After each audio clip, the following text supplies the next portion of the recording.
Thinking about self-publishing and don't know where to start? Join the Spa Girls each week for 30 minutes of honest advice, tips and resources. I'm Trudy J and I am here with Cheryl Phipps. Hi there. Shah Barrett. Hello. And Wendy Vella. Hello. Hello. Now this week it's just the four of us. You don't get a delightful guest, but we are going to provide you with so much useful information that your brain is going to be chock-a-block and full. We are talking about it's the aim.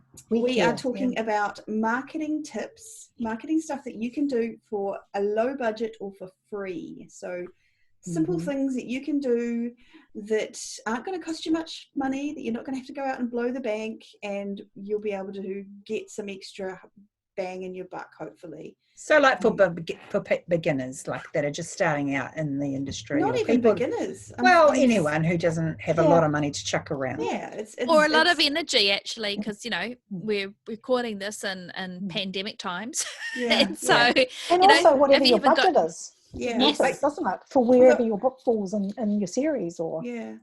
But the thing about budget is, we've always been hammering on about your book's got to be the best it can be. So sometimes you don't have a lot left over. No, for the marketing side of things, because you've done the edits and the covers, sublime. You got the product sorted. Although, if you're talking to Shah, that those are also part of the marketing.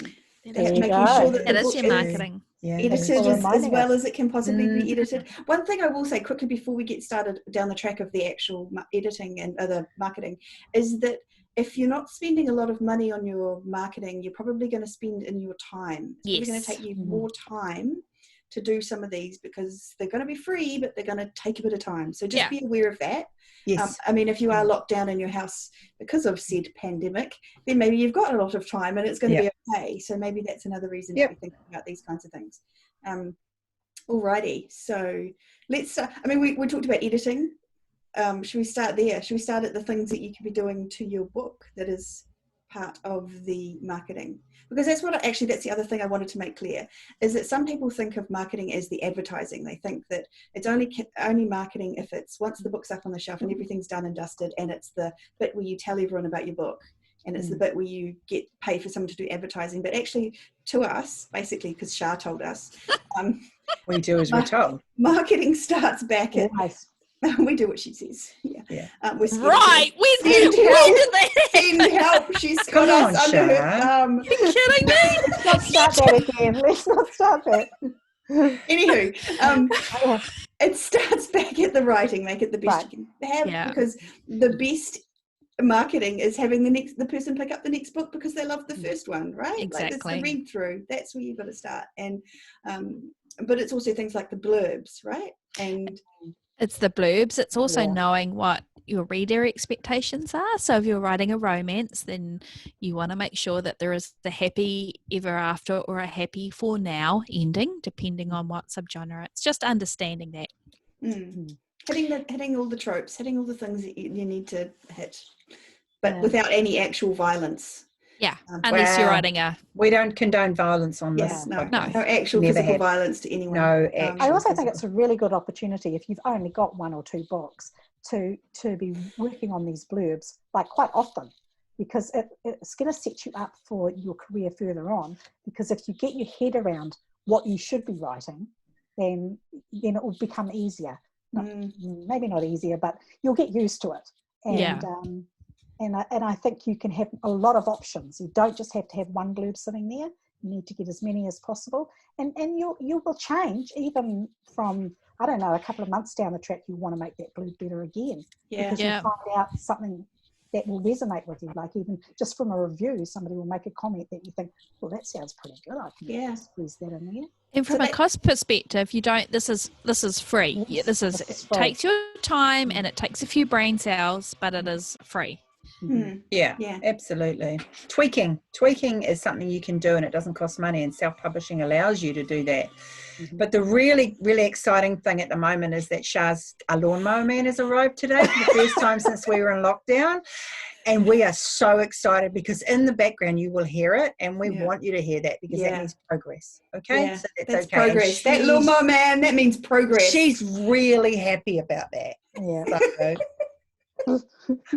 She's just put herself on mute so she can't be heard. So the other thing I wanted to mention about blurbs was that times change, fashions change, and the things that people are looking out for change. So you might have written the most perfect blurb when you first put your book out, and a year or two later, you need to be looking at those blurbs again and look at other blurbs that are working in the same genre as you, and maybe change it up a bit. Maybe there's other people in that genre have started putting, I don't know, whatever, it's different things in those blurbs, and you need to change them up a bit. Tweaking. And if you constantly. That's right. If you haven't listened to Laurel and Page's podcast yet, go and listen to that, because I mean, she changes her covers up, she tweaks her blurb, she's always, and that's the thing.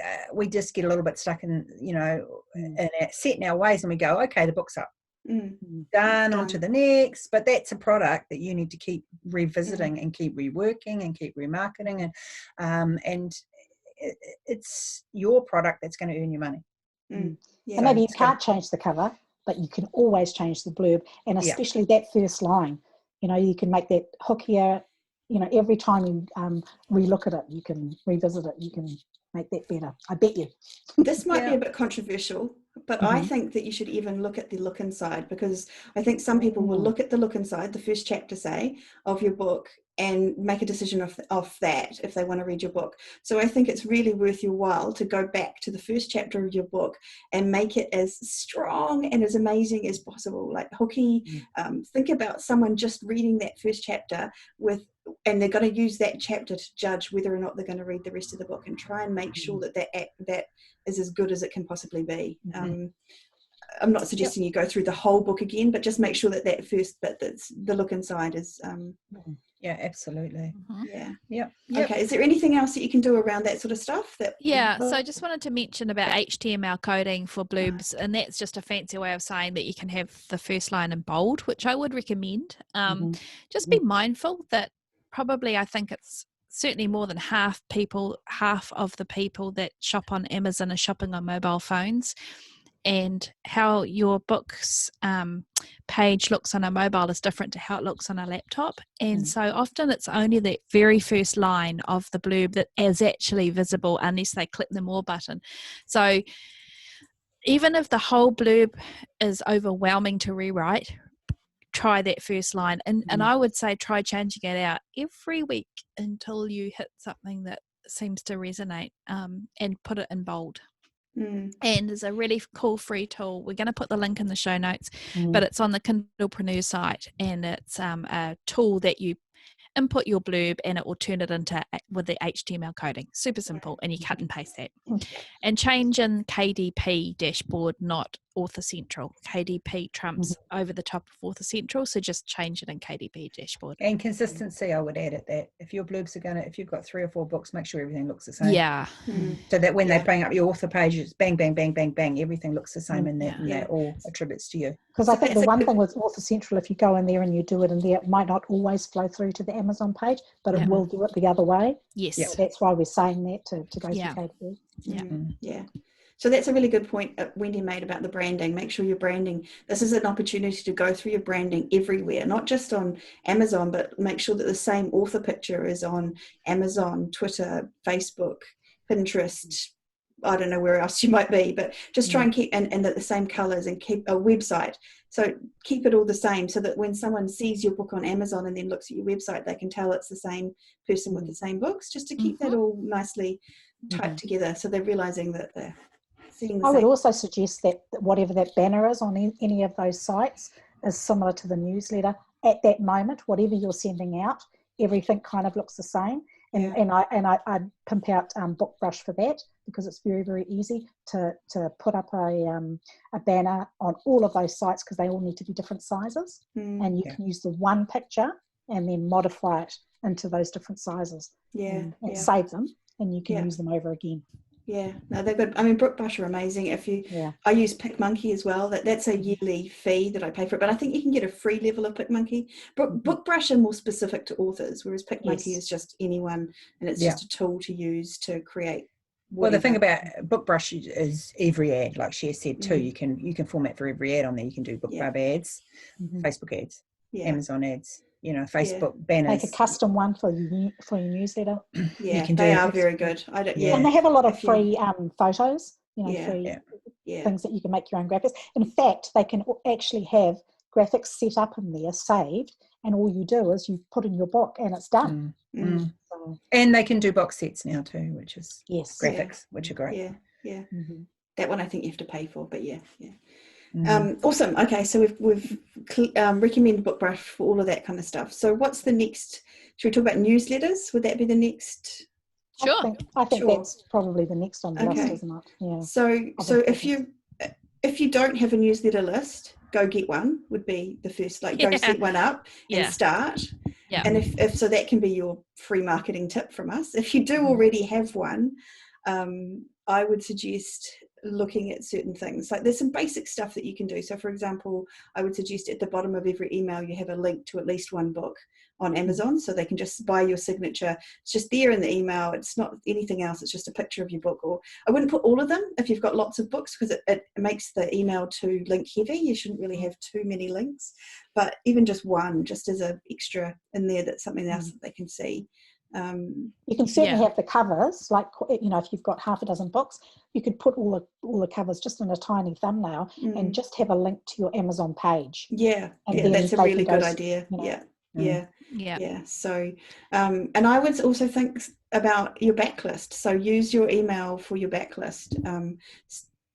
Pimp them out. I mean, there's loads of different, when we've talked about this in different podcasts. Go listen to our podcast with Sky Warren and Larissa Reynolds.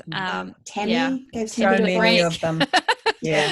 So just basically go listen to the Spa Girls. Go listen to the Spa Girls from day till dusk. Just go into the search and whatever you're looking for, there'll be a podcast. I just a little note there. If you're listening to this in real time, don't use in the subject line. Stay away from using words like pandemic, COVID, coronavirus, anything like that, because it'll get caught in spam folders even more. So, you're talking about in your email newsletter when you send it out. When you send it out, and I wouldn't use it in the body of the email newsletter either. But what I would start doing or start thinking about is testing subject lines. So this is a good opportunity to start do A/B testing. Send most, like I think MailChimp does it. I know MailerLite does it. ActiveCampaign does it. And you can send one email. So the way the MailerLite does it, you send 25% of the emails to one subject line, 25% to the other, and then whichever one wins, it sends the 50% to the winning one. So you get the information of which one worked, plus you get the majority of it sent to the one that was better. And I think that's such great information for you.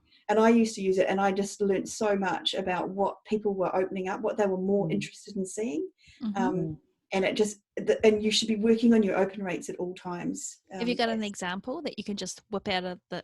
It was always, if it's talking about a person, like, so what thing do you like best? Or I've got something for you. So instead of me saying, I thought I might give you this, I thought I might do something, like if it was about me versus being about the person that I'm seeing. So really personalise it. They're more something that's relevant to them. So give me your advice, like me asking for the amount of, you get so much more interaction when you're asking a question or advice. The email that I had the most interaction with ever was 2 covers that I was trying to decide between for the next book in a series. And I had so many people begging to give me their advice on which cover they thought was the better one. It was really nice. The other thing is to resend emails, which I think a lot of, well, maybe because we're New Zealanders, but I think we're a little bit afraid to bug people. We don't want to, bother them, but go look in and see what your percentages of people, say for example, you get a 20% open rate, say. That's 80% of people on your list who haven't opened it. That's a really big chunk of people. So resend to the people who haven't opened it. And maybe change the subject and the little preview text as well, if you can. So depending on what your platform is, not all the platforms I feel like I tried to do that in ActiveCampaign and I couldn't figure out how to change the prehead. Well, not the prehead. I was trying to change the first paragraph, but I couldn't do that. But you can generally do it a resend and change the subject line in the preheader text. And don't do it straight away. Do it give it a couple of days. I just think you want to give people a little bit of time to give especially if everybody's busy, and try and change up when you actually send, the days that you send to. This was a tip that Melissa Storm gave us. I distinctly remember this, and she tries to, rather than sending on the second Friday of every month, just as an example, you try and do it maybe on dates, so the 1st and the 15th, so then it arrives in people's inboxes at a different day, because some people you're going to get a better, who knows, you don't know until you try. But if you're always sending on that same day of the week, then sometimes that can adversely affect your open rate, just because sometimes that day might not work for a lot of your subscribers. It could be as simple as that. If people are receiving the emails at their workplace, and often Mondays people are deluged by email, so they just want to get through things faster, they're more likely to click delete or whatever, or not open it. Whereas maybe on a Friday, you might, these are just examples. It's not a written rule. You just got to try these things to see what works for your people. And it's not always what you think is going to work. Like, I remember looking, this is not quite a right example, but when we looked into it, we decided that Thursday was a really good day. Supposedly the data out there says Thursdays are good days to send newsletters. I don't know, I can't remember where we got it from. The other piece of data that was, like, I think Draft Digital had put out or checked information on the best days to launch a book. And according to their data, it was slightly better to launch a book on a Sunday than any other day in the week. Interesting. And it otherwise it doesn't really matter. And it was only very small. Because I've heard Wednesday, no, but that was based on their data. Traditionally, it's Tuesday was the book launch day. But it didn't mean that whatever. But that was just don't assume that a certain day is going to be the best day and it's going to be the right day. Unless you've been sending newsletters for a while and it's quite apparent that one day doesn't work. Like if you send on a Monday for a while and you didn't get any opens or whatever, or a few, then try a different day. Actually, you know what, I think that should be a rule. Don't assume, because I think we all come to reading and to writing into the publishing world from with our own perspective and our own filter on things. But time and time again, all four of us are being reminded almost daily that what we thought how people would react, how people would receive our books, or how or what advertising image that we loved would work doesn't, and the one that we thought does. There's too many variables. There's so many variables with things like that. Genre, how far along you are in your career, how many books you've got out, everything. There's just the whole pile of variables that play into what we do. There is no one shoe fits all.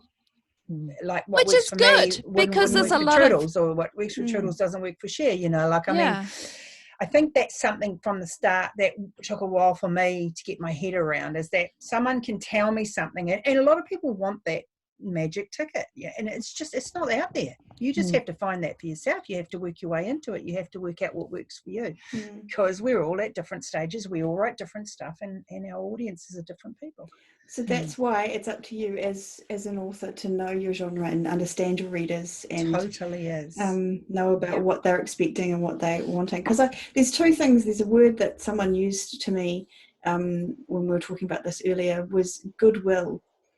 And what she had said, what she had meant by that, well, my understanding was that she meant do whatever will create goodwill with you and your readers at the moment, because it's an unusual time and there's a different vibe out there in the world, and just think of what you can do that will create goodwill. So if you've got, for example, your newsletter and you want to create goodwill, maybe you write a short story that's an excerpt or a little piece from a well-loved story that people love, or two characters just having a little moment together.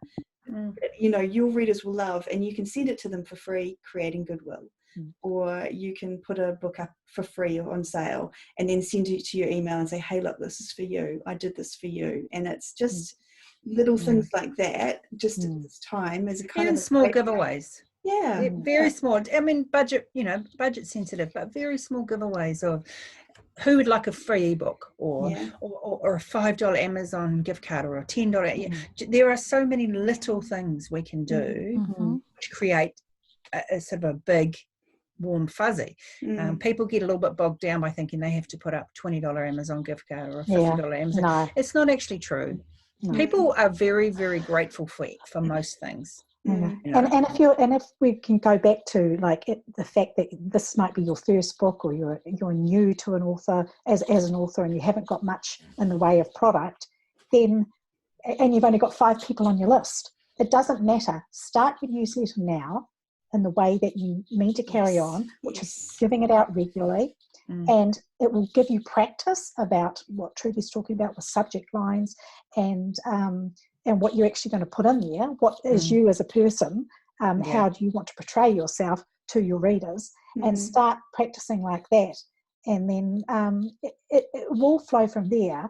But give away something which isn't going to cost you anything. And that is maybe a short piece of your work, maybe a chapter of the book that you're going to be putting up next or first, things like that. And Wendy has given you some good ideas as well, and we've got quite a few more, haven't we? Yeah, I mean, we hundreds. But the one thing I want to add on top of what Cheryl's saying there is, it's really tempting to think, I'll do that when I get a bigger list. I'll do that when I'm selling more books. I'll do better. I'll write more emails, or I'll do more posts in my Facebook group when I'm selling more people, or selling more books, or when there are more people in my Facebook group.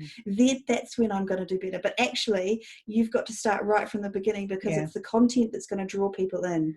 And if you've got a whole lot of nothing, you're not going to draw anyone in. So if you're not posting in your Facebook group, then no one's going to want to be there. So you're never going to get the people in there. And good news travels fast. Yeah. So we only need one recipient, email newsletter recipient, to say, "Hi, have you signed up to Cheryl's?" You know, and man, she put some good stuff out there. Yeah, exactly. It could be like, I'm just thinking of, for example, Cheryl's Cozy Mystery pen name, CA Phipps. You'll often include recipes. Well, that's a perfect opportunity to put a recipe in there and say, feel free to forward this to a friend. Suddenly, you're getting people, but it's not like you're asking them to do it. You're actually offering, a cool recipe kind of thing. Yeah. And that's actually a really good point. Feel free to forward this on. Suddenly that email has got a wider thing, and it's you giving them something. It's not you saying, "Oh, I'm trying to sell this book for whatever, forward it to your friends so that they can buy it." You're giving them something. Suddenly that's a whole different vibe. And actually, talking about that, the recipes that I give away, I actually keep them and put them into another file, and I made it into another book, not for sale, but as a magnet for people to join my newsletter list going forward. So there you go. That's another thing that was free. That cost me nothing. And a lot of the sort of things that we're talking about can be repurposed later, exactly what Cheryl's talking about. So it's not just like dumping a massive amount of content that you're creating into a giant pit. It can be repurposed later on, which is fine. Yeah, it's good. It's awesome. If it's a little short story down the line, you might totally end up with a book of short stories that you can sell. Yeah. And we are content creators. We are writers. That gives us something so much more than what other people selling other things have. We have this ability to sit down and write a story that we can share with our readers, or even if it's a short story or an excerpt or whatever. They don't actually have that in a lot of other we're environments. We are entertainers, so we've got that going for us. I had something I was just going to say, and I can't remember what it was. Wendy seems to have frozen, but anyway, that's right. So what else have we got? That's what I wanted to say. I remember. Sorry, that was an awkward pause. But there's a saying that says that we overestimate what we can do in a day. So we have a big, massive, long to-do list, and we overestimate what we can do in a day, but we underestimate what we can do in a month. Yeah. And I really think like when I was getting up at 6 o'clock in the morning and writing for an hour, and I just wrote, I got to the end of like 2 months, and I suddenly had I had short stories coming out my ears. I had, I'd written a book. I'd done all this stuff, and it was just from an hour every hour morning, just writing. And I think that we think, oh no, I can't possibly do this stuff because it's, I need more time, or I can't do it. But actually just a little tiny bit every day will get you a large amount of content at the end of a month. So just think about it like that. Same thing with learning as well. So you think, oh, one day you just can't face the mountain of learning Facebook ads or the mountain of learning Amazon ads. Again, you can chunk it down, and I totally get it, because my brain is not firing on all cylinders at the moment either. So it takes longer for things to kind of get in. But for example, again, I'm going to refer to Dave Chesson's Kindlepreneur site, and we do not have investment stakes in it, but he's got a really, really good free Amazon ad course on there, how to learn Amazon ads. And so just do half an hour a day, or even 15 minutes a day. Just like Trudy was saying, it's the chip away, just do a little bit at a time. And it feels, even if you can't create particularly, then actually learning something is it's still contributing towards your business. If the thought of even doing a newsletter is too much, sometimes being a little bit more, not passive, but sitting back and letting somebody else bring something to you is more doable. Yeah. And take notes. I always find taking notes if it's not sinking in, it's actually the only way. It's the only way that you're going to you're going to take anything in without having to do it all again. And you know what, sometimes, for example, there's a number of different books on there, and actually pretty sure Mark Dawson's actually got a free book on how to set Amazon ads up, or a free download. There's a lot of free information. You do not have to spend a fortune doing advertising courses. Some are great, but I'm just saying, if you want something that's doable, you absolutely can find out the same information. But maybe because it is a struggle for a lot of us at the moment to take stuff, and maybe if you download maybe a PDF on how to set them up, watch Dave Chesson's courses, maybe watch somebody on YouTube as well, and just sort of take it in a different ways. And that's okay too. Just because you're not getting it from, if it's not sinking in from one source, doesn't mean the problem is you. It's just we all learn in different ways. I find that totally, one person I just won't get it from, and you listen to someone else and be like, oh, is that what they meant? How often have we been to conferences and we're like, that wasn't really anything new, we'd heard it before, but there was something about the way that presenter said something that it really kind of resonated. The other thing to think about that sort of stuff is don't expect to learn it all at once. So I find that I'm the kind of person, I'm really impatient. I want to go in there and I want to learn it all right now, and I get right into it, and then I don't learn it all and I get overwhelmed, and then I stop, and then it slows down, just take in a little bit at a time and pile on your learning on top of each one, and you get there. Anyway, we should probably go back to more marketing. Have we got more? Well, I was kind of talking about the marketing side of it, but I would say probably if you're starting advertising, looking at advertising, Amazon ads is probably where I go first, rather than trying to learn in Facebook ads, particularly if you're very conscious about financial outgoing at the moment.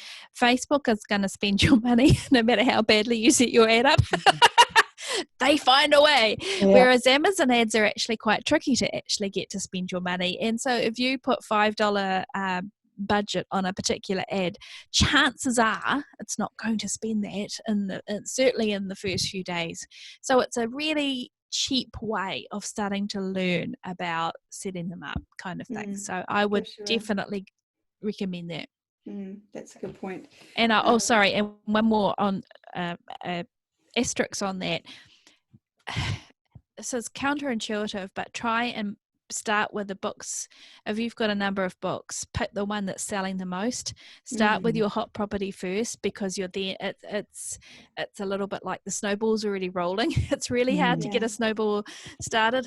Well, not that I've ever rolled a snowball, so I'm completely talking at a hole in my head here. But momentum, once momentum's already going, sales are already going, it's easier to get ads working for that than it is to go back to ones that aren't. And there's probably a reason it's selling better, like it's hit the tropes better, or it's got the right cover, or it's something like that's selling it. So therefore it's whereas I think a lot of people look at marketing stuff and they're trying to breathe life into the dead things in the backlist. That's when I first started Facebook ads. That's what I wanted to do, was breathe life into the series that wasn't doing so well, and it's never done so well even with the Facebook ads, versus the series that does do well. It's totally natural. You think, well, why am I spending money on that? It's already selling. So I want to spend money on that because it's not. But actually, it's better to spend money on the one that's selling.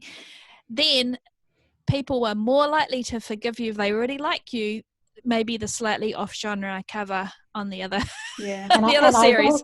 I will say with exactly that, Shah, that whatever you are selling, there has to be a link at the end of the story before anything else. Like a thank you for reading, and if you like this, blah, here's the link. That's free to do. And that is free to do. And after that, you can put a little excerpt, but that link, that is worth gold, seriously. Yeah. So go Do back that. and look. That one thing. Yeah. Someone who does that really well, I think, is Skye Warren. I think anyone going and having a look at Skye Warren's books would, and looking at how she sets them up, or Cheryl's, go and have a look at Cheryl's books and see how she sets them up. Yeah. Just that's another example of some free marketing. Look at your Absolutely matter, figure out what you've got in there, figure out what you're wanting to do. Are you trying to push people to the next book in the series, which I think you probably should always be doing. Or are you trying to get, maybe it's the end of the series and you want to push people onto your newsletter? So just look at that kind of thing and figure out what's going to work for you, and make sure that you take notes and look at the data and get a link that's trackable, maybe, so that you can go back and check on it and see how many people have actually been hitting that link. I guess if you don't have another book, like this is your first book, then definitely use your newsletter link there, because that's the window of opportunity right there after they've just finished the book, before they turn any more pages. And don't make it a separate page. No, same page. Just after, you don't put the end. You could put a little squiggle in between them, but then that's where you put that link that's most important. Yeah. And in terms of setting newsletter up, I know we've talked about this, but if you don't have to go paid immediately. There are free options with MailerLite, MailChimp.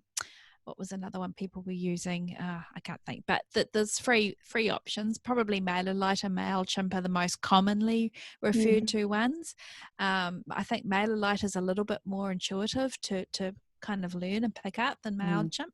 I found MailerLite a lot easier to work than MailChimp. Yeah, but you know what? It's just start with a free option. It'll give you a few hundred people. After that, you've got a lovely problem and you can always shift. It's fine. Yes.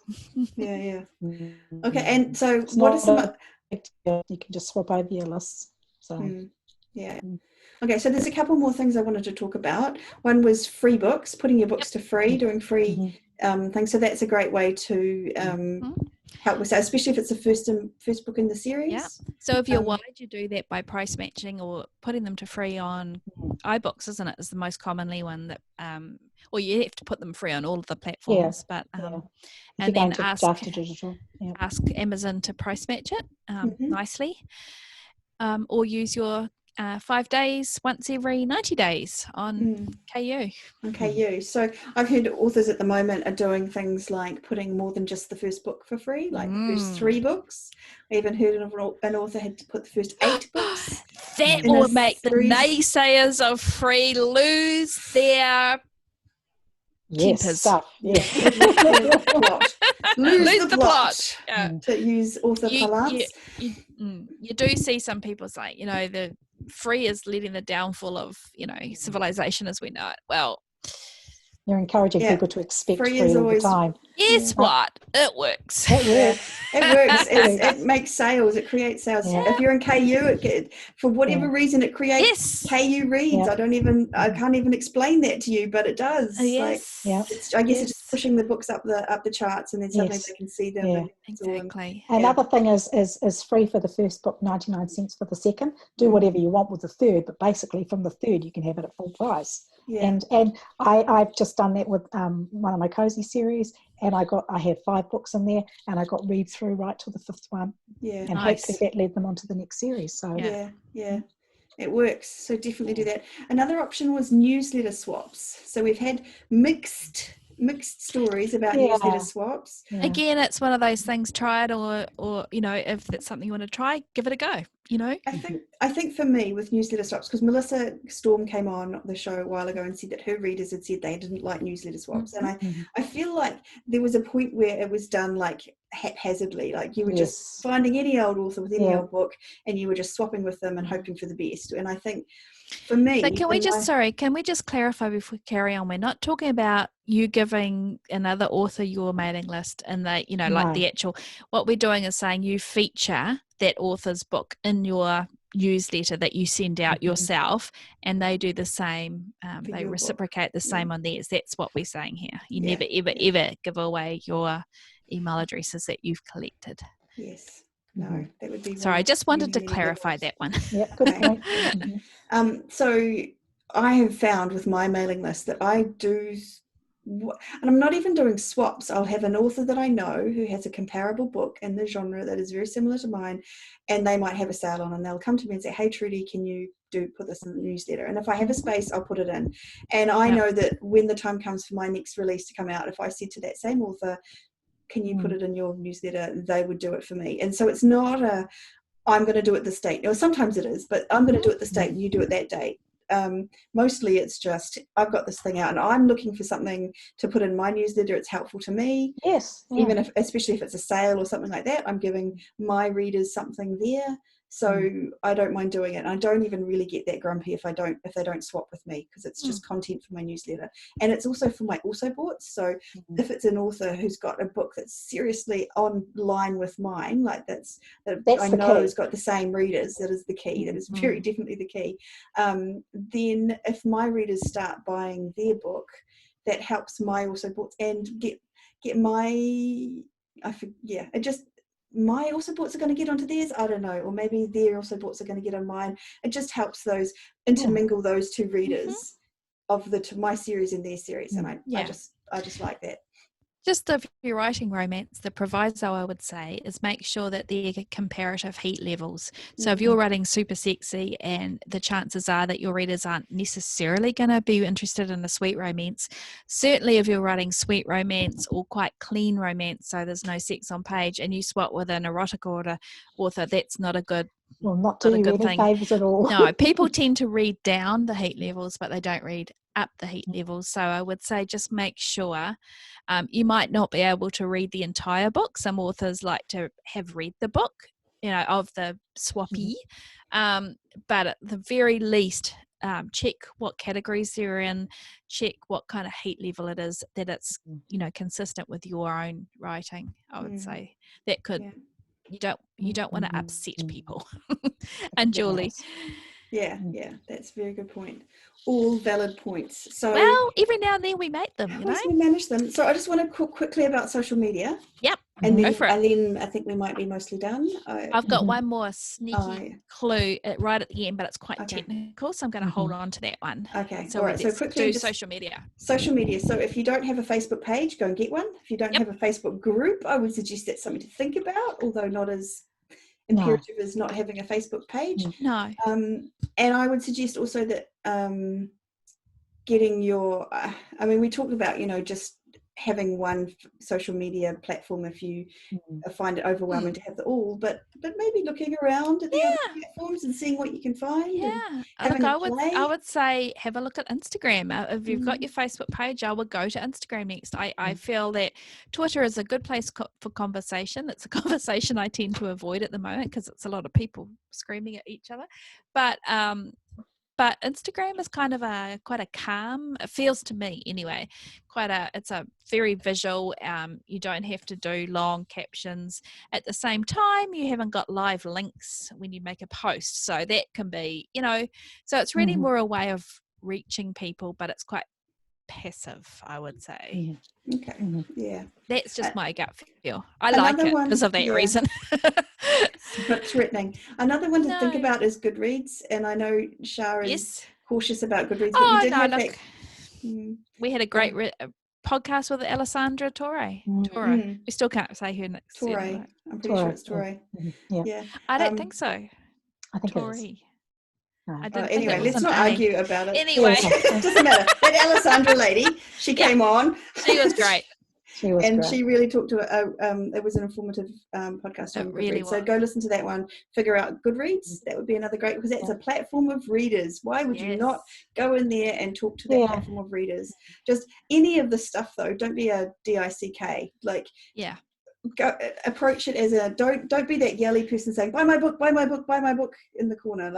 Just go and start a conversation. And you know what, you don't even have to do that. If you're like me, then the idea of starting a conversation is just not going to happen. But you can read what other readers are enjoying about that subgenre. So if you're writing, for example, paranormal witch cozy mysteries, you want to go and listen and read through the groups where they're discussing what really works for them, and you will learn things as a writer from what they're talking about. And you will also be a stalker, voyeuristic person, just like Shah. Well, I own it, and I'm you proud of it. You can always like things, though. You can always, Yeah. No, but that's a really good tip, though. Go into any group, and they often, authors will ask people questions about, what's your favorite book, who's your favorite character, which is your favorite thing, and read through those posts, because that information is gold. Very much so. And I think it's also the language that readers use is we're kind of circling back to blurbs here, but when you're writing your book description, use the same language that readers use to describe things. So you might talk about okay, let's go back to the paranormal witch cozy. You're writing a familiar, as in cat, a familiar who is black, but they might talk about it as, a cheeky kitty that's got magical powers kind of thing. Like, don't plagiarize, but just listen to the way readers are describing things, particularly in your books and particularly in your subgenres books, and try and replicate the reader language.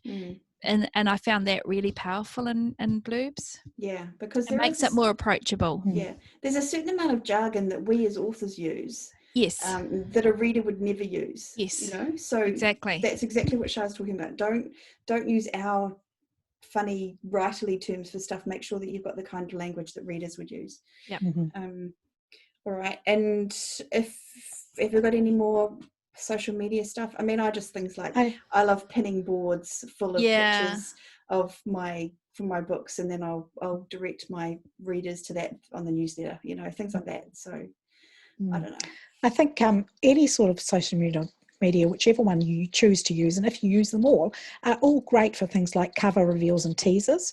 So you can actually post a similar thing on all of those. So you're not having to make like 20 different posts. You just, repurpose it and maybe just kind of tweak up that headline or something like that. But, it will save you time, costs you nothing, and it's promoting your book in a way that's not aggressive. It's just pure good business, I think. And like you're saying before, next, or so they can have an opinion. And like you're saying before, Sher, about BookBrush, they give you the templates, the sizes. So cool. Yeah, you can't go past that. Oh, the other thing was going in. So takeovers. So going in and taking over an author group or an author page. And there's one that's going on at the moment. There's 3 authors that I follow that are having a group one. They're doing like a pajama party, and they're gathering together an event, and they're all launching a book on the same day, which I found really interesting. And they're pulling in all their 3 different audiences, creating this pajama party. They're doing loads of giveaways, and it's a one-off event over the course of the day of the launch. And I just think that's actually a really good idea. It's a cool, fun thing to try. Yeah. So just things like that can be really fun too. So it's not just newsletter swaps, it's other ways that you can think of. Get creative. And try and put a twist on it. Like that, all launching on the same day, that's a cool way of doing it. I like that. Yeah. So there's loads of things you could be doing. So this is where being part of a community comes in, I think, as well. So you put yourself out there, make yourself a little bit vulnerable, but that's how you let people in. And then if you join forces, like Trudy says, good things will happen. So as long as they're the right people. Things take time. All right. Is there anything else? Any other tips that we've got? I wonder, can I cover my special one at the end? So this is a really basic one, and this goes back to how, and I'm talking about Amazon here because let's face it, that's where these days the majority of ebooks are sold through. So it's really important to make sure that you're in all the correct categories that your book can possibly be in.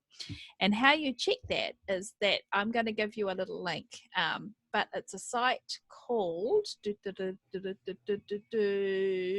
on, coming down here. Hang on, sorry.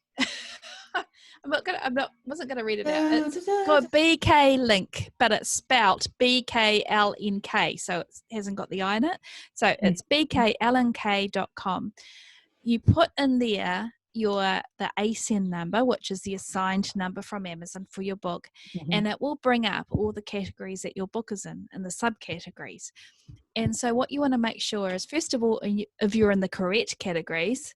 Second of all, you want to be in, if you can be in possibly any more, and you can be in up to 10. And how you get to 10 is that you email Amazon through the contact link on your KDP account, and you give them the whole, they call it the whole string, which is all the kind of the forward/slashy bits. And it can really help the visibility of your book. Now, that is free. All it requires is you to go to the site, put in your ASIN number, and just check.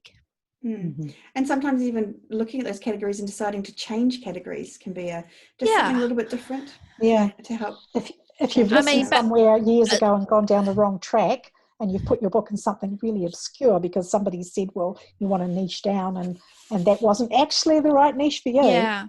I would say don't just, exactly. It has to be your book has to fit. Like don't put it in, Orwellian, I don't know, drama, cross Shakespeare plays if you're writing romance. In any shape or form. it doesn't help. Anything else. So, goodwill, as Trudy said before, goodwill. Same for the readers. Treat it with goodwill. Awesome. Well, that's a great tip to end on. I think that's a really good one, Shah. Thank you very much. Well, we've somehow prattled on for quite a bit of time, so I feel like, Wendy. Apparently Wendy fell off. This is what happens when you live in the country. That's the way it goes. All right. So where can we be found? Well, we can be found at spargirlspodcast.com, and we are on Facebook, and we are on YouTube at Spa Girls Podcast. And we would love to hear anything that you guys are doing, any tips that you're doing, or anything particularly free or easy that you found has helped you at the moment. It'd be cool to share. Awesome. Yes, we would. So thank you all for listening to another episode of the Spa Girls Podcast. Until next time, fare thee well. Bye.